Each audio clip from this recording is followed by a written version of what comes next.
नमस्कार मंडळी, मी जगन्नाथ पाटील आपल्या यूट्यूब चॅनलवरनं आपल्याशी संवाद साधत आहे. आज मी माझ्या मित्राकडे आलो आहे, थॉमस लोपिस. त्यांच्याशी काही बातचीत करायची असताना त्यांचा सुपुत्र नेल्सन योगायोगाने भेटला आणि बघतो तर टेबलवरती 5-25 बासऱ्या आहेत. म्हणून त्याच्याशी संवाद साधतोय मी. त्याला बासरीची आवड आहे, गेली 10 वर्ष तो बासरी शिकतोय. आणि विशेष सांगू, तो CA आहे. म्हणजे कलेची जोपासना कशी केली जाते हे आपल्या लक्षात येईल. नेल्सन, मी आपल्याला एक प्रश्न विचारतो की CA होऊन तुम्ही हे कसं काय करू शकता? याची मला संगीताची पहिल्यापासून आवड होती. साधारण किती वर्ष झाली हे शिकताना? आता मला 7 ते 8 वर्ष होऊन गेली. 8 वर्ष शिकताय तुम्ही. कुठे शिकताय?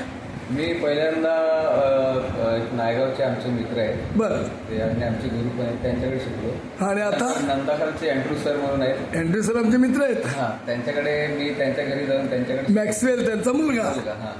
आणि आता मी मालाडचे एक माझे शिक्षक आहेत, त्यांच्याकडे शिकलो. छान. मग आज आता बघा, नाताळची पूर्वसंध्या आहे. आज 24 तारीख आहे. रात्री 12ला जिजसचा जन्म आहे.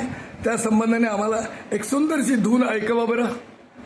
ठीक आहे, मी तुम्हाला नाताळचं एक गाईच्या गोठ्यात पिस्त जन्म. शब्द काय सांगा पहिले.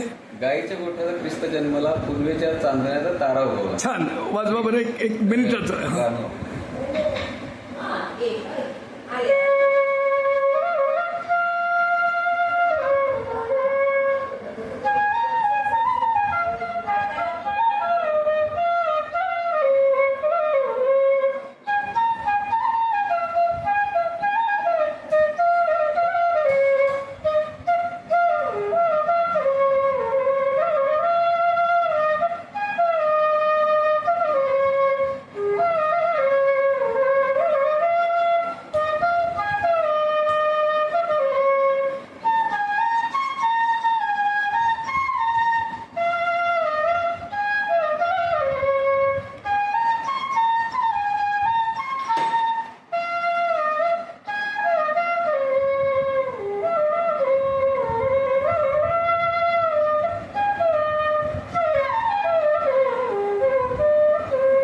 वा, धन्यवाद.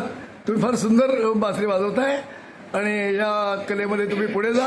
CA खूप आहेत, बासरीवाले कमी आहेत. समाजामध्ये संगीताची कमतरता आहे आणि या पुढचा काळ असा आहे की संगीताशिवाय माणूस नाही जगू शकणार.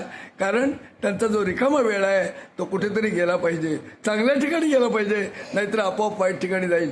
तर तुम्हाला मी धन्यवाद देतो, उद्याच्या नाताळच्या शुभेच्छा देतो आणि पुढच्या आयुष्यासाठी शुभेच्छा देऊन मी आपलं भाषण संपवतो. धन्यवाद.